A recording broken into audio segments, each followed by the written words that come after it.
Assalamualaikum warahmatullahi wabarakatuh. Halo anak-anak, gimana kabarnya? Semoga kalian sehat selalu ya. Sebelumnya perkenalkan, saya Pasmi. Di sini Ibu akan mendampingi kalian belajar pendidikan Pancasila dan kewarganegaraan. Puji syukur atas kehadiran Allah yang Maha Esa, sehingga kita masih dapat bertemu dalam keadaan sehat walafiat meskipun pembelajaran kali ini kita bertemunya secara jarak jauh ya. Sebelum memulai pelajaran pada kali ini, alangkah baiknya mari kita berdoa terlebih dahulu. Berdoa menurut agama dan kepercayaan masing-masing dipersilakan. Langsung saja kita masuk ke materi ya. Di sini Ibu akan membahas ketentuan Undang-Undang Dasar Negara Republik Indonesia dalam kehidupan berbangsa dan bernegara. Sebelum Ibu menjelaskan ke materinya langsung, di sini Ibu mau bertanya terlebih dahulu. Apakah kalian mengetahui apa itu Undang-Undang Dasar Negara Republik Indonesia? Terus, apa saja yang diatur dalam Undang-Undang Dasar Negara Republik Indonesia? Ya, benar. Undang-Undang Dasar Negara Republik Indonesia merupakan suatu hal yang meliputi konstitusi bagi negara Indonesia. Nah, dalam satu konstitusi tadi ada beberapa hal-hal yang termuat dalam ketentuan Undang-Undang Dasar Negara Republik Indonesia yang sudah Ibu sebutkan tadi. Ada 4 pokok tadi, apa saja? Iya, iya. Dalam Undang-Undang Dasar Negara Republik Indonesia memuat 4 sub-sub atau 4 pokok dasar. Apa aja? Yaitu 1. Wilayah Negara Kesatuan Republik Indonesia. Lalu adanya kedudukan warga negara dan penduduk, kemerdekaan beragama dan kepercayaan di Indonesia, dan sistem pertahanan dan keamanan negara. Nah, jadi itu ada 4 pokok pembahasan yang dibahas dalam Undang-Undang Dasar Negara Republik Indonesia.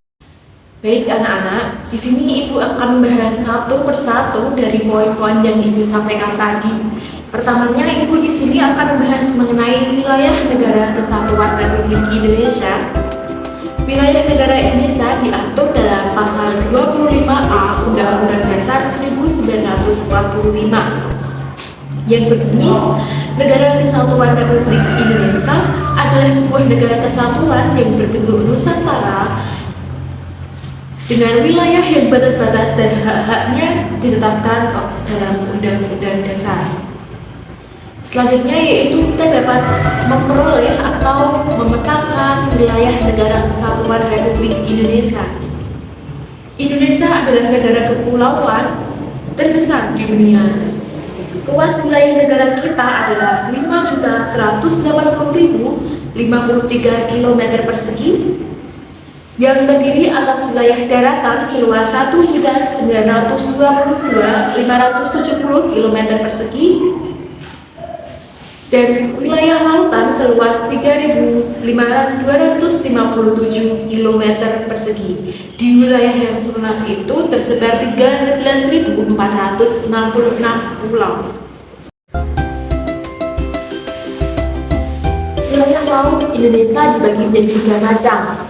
Apa aja itu yang termasuk ke dalam wilayah laut Indonesia? Di antaranya yaitu 1. Ada zona laut teritorial, ada zona landasan kontinen, dan zona ekonomi eksklusif. Untuk penjelasan mengenai materi tadi dapat kalian cari untuk tugas kalian nanti ya, mengenai pengertian jenis-jenis laut Indonesia. Selanjutnya yaitu batas-batas wilayah negara Kesatuan Republik Indonesia yang sudah Ibu tampilkan dalam slide PPT, bisa kalian amati. Di sana ada sebelah barat Indonesia berbatasan dengan Samudra Hindia, dan sebelah timur berbatasan dengan Papua Nugini dan Samudra Pasifik. Dan sebelah selatan bisa kalian amati, di sana negara Indonesia berbatasan langsung dengan Samudra Hindia. Nah, sebelah utara bisa kalian lihat ya, bagian sebelah utara ada negara Malaysia. Jadi negara Indonesia wilayah-wilayahnya berbatasan langsung dengan negara-negara tetangga.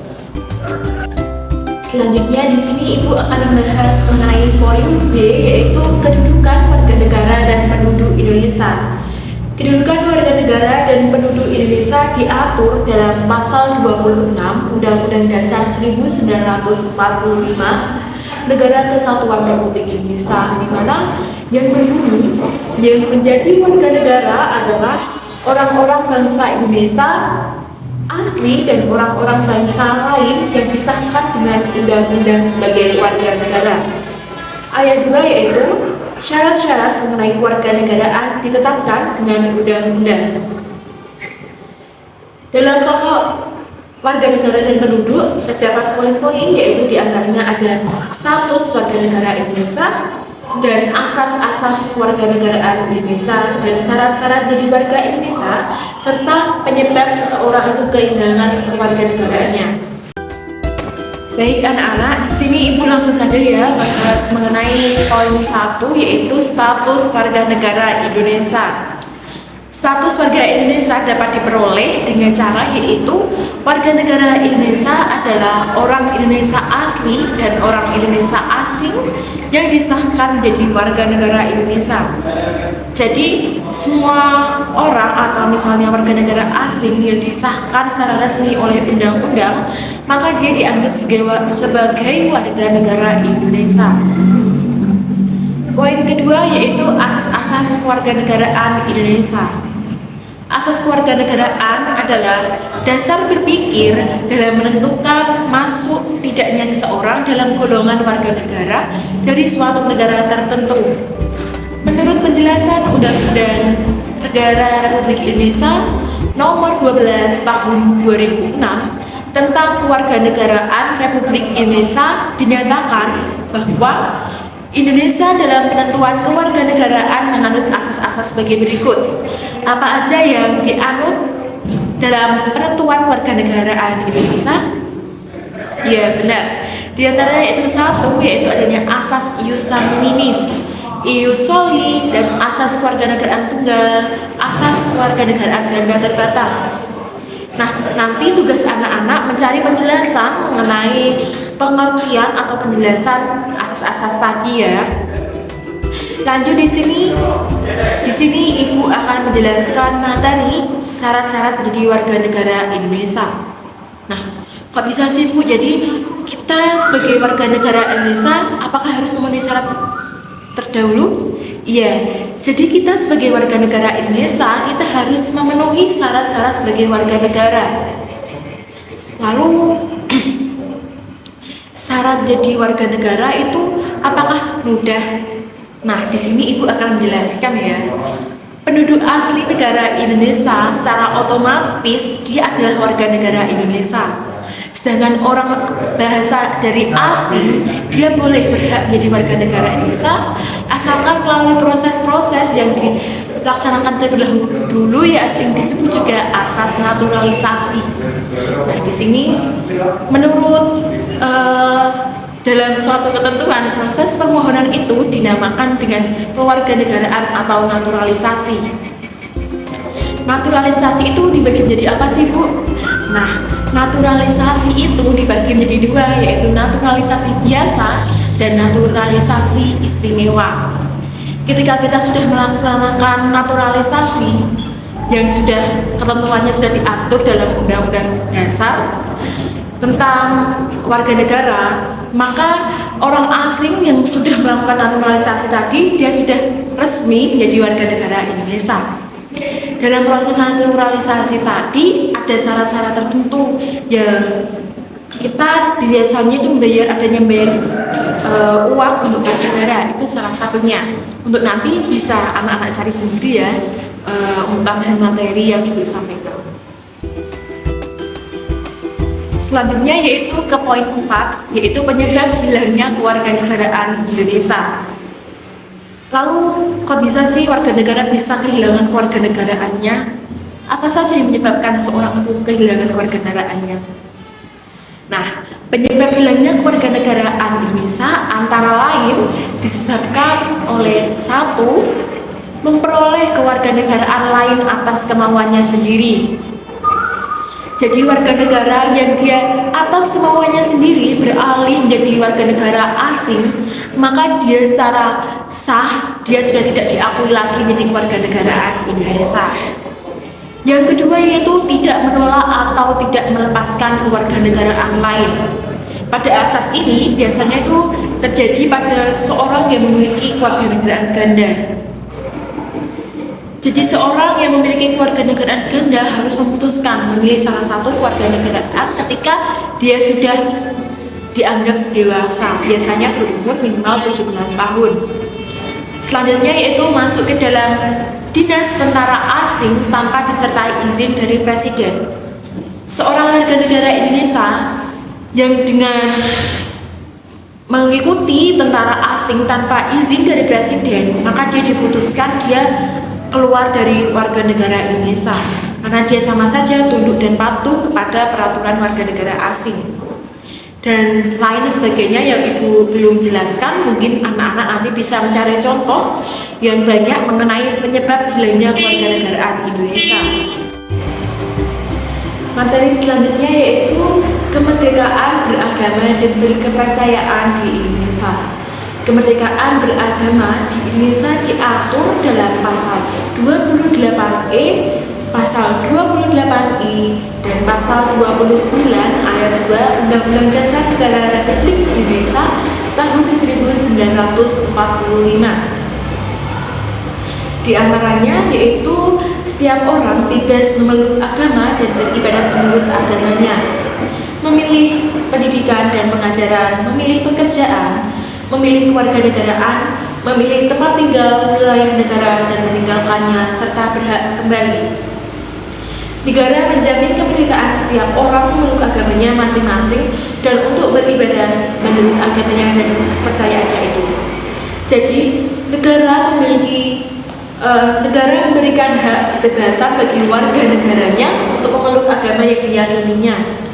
Jadi kita sebagai warga negara tidak ada paksaan dalam memilih keyakinan atau beragama, karena itu sudah termuat dalam Undang-Undang Dasar Negara Republik Indonesia tahun 1945. Satu yaitu pengertian kemerdekaan beragama dan berkepercayaan. Kemerdekaan beragama itu apa? Kemerdekaan beragama dan berkepercayaan mengandung makna bahwa setiap manusia bebas memilih melaksanakan ajaran agama menurut keyakinan dan kepercayaannya. Akan tetapi kepercayaan beragama itu tidak dimaknai sebagai kebebasan untuk tidak beragama atau bebas untuk tidak beriman kepada Tuhan Yang Maha Esa. Nah, apabila seorang warga negara seperti yang ibu jelaskan tadi, maka warga negara tersebut ateis. Selanjutnya yaitu membangun kerukunan umat beragama. Kerukunan umat beragama merupakan sikap mental umat beragama Islam dalam rangka mewujudkan kehidupan yang serasi dengan tidak membedakan pangkat, kedudukan sosial, dan tingkat kekayaan. Kerukunan umat beragama dimaksudkan agar terbina dan terpelihara hubungan baik dalam pergaulan antara warga negara yang beragama maupun berbeda agama. Selanjutnya yaitu kita langsung saja lanjut ke materi 4, yaitu sistem pertahanan dan keamanan negara Republik Indonesia. Apa yang anak-anak ketahui tentang bela negara?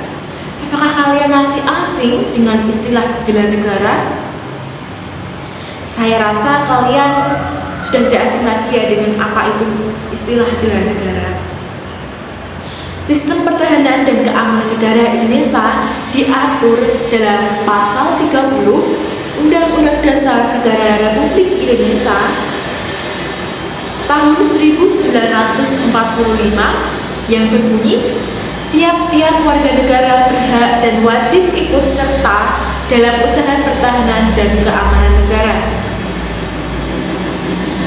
Substansi 1 yaitu substansi pertahanan dan keamanan negara Republik Indonesia.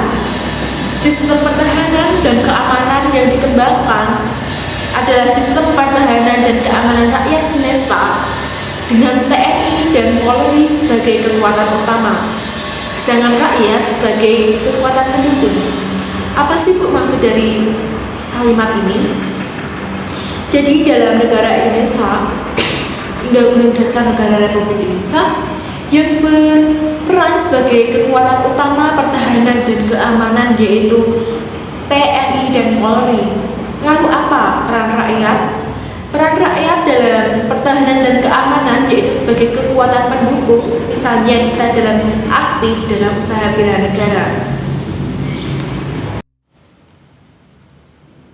Yang poin kedua yaitu kesadaran bela negara dalam konteks sistem pertahanan dan keamanan negara. Kesadaran bela negara pada hakikatnya adalah kesediaan berbakti pada negara dan berkorban demi membela negara. Gimana anak-anak sudah dapat menangkap yang Ibu sampaikan tadi? Jadi upaya bela negara selain sebagai kewajiban dasar juga merupakan kehormatan bagi setiap warga negara yang dilaksanakan dengan penuh kesadaran, tanggung jawab, dan rela berkorban dalam pengabdian kepada negara dan bangsa. Gimana anak-anak? Apakah dapat diterima penjelasan dari Ibu tadi? Baik anak-anak, Ibu rasa cukup tadi yang Ibu sampaikan pada materi pertemuan kali ini. Semoga anak-anak dapat memahami yang Ibu sampaikan tadi. Langsung saja di sini Ibu akan membuka sesi tanya jawab. Untuk pertanyaan, anak-anak bisa mengirim pertanyaannya di kolom komentar akun ini ya, atau bisa kalian kirim ke WA Ibu saja. Nanti kita diskusikan di grup WA. Apresiasi saya berikan kepada kalian yang semangat dan antusiasnya luar biasa dalam mengikuti pembelajaran daring. Terima kasih saya ucapkan karena dengan adanya kalian saya menjadi belajar hal baru, strategi pembelajaran yang baru bagi seorang guru. Tentunya Ibu berharap kalian bisa mengambil manfaat dari pembelajaran daring ini. Oleh karenanya untuk segala keterbatasan saya, kekurangan saya, hal di luar dugaan saya, ucapkan mohon maaf sebesar-besarnya. Gimana, dimaafkan ya? Iya, dimaafkan ya. Kemudian hal terakhir, harapan Ibu tentang semangat mengikuti pembelajaran daringnya. Dan satu pesan saya, don't stop when you tired, but stop when you finish. Jangan berhenti meskipun kalian lelah, tetapi berhentilah ketika kalian telah selesai. Karena apa? Ingatlah perjalanan kalian yang sudah sejauh ini dalam menimba ilmu. Ketika kalian lelah, maka ingatlah proses panjang yang sudah kalian laksanakan untuk mencapai pada titik ini. Oke ya, semoga kita dapat bertemu lagi di lain kesempatan. Semoga pertemuan kedepannya kita dapat bertatap muka secara langsung. Gimana? Kalian masih ingin belajar daring atau ingin tatap muka? Ya, tentunya sama. Ibu juga ingin kita pembelajarannya dilaksanakan secara tatap muka, biar Ibu bisa mengenal kalian satu persatu. Sehat selalu dan sukses selalu ya. Sekian, terima kasih. Wassalamualaikum warahmatullahi wabarakatuh.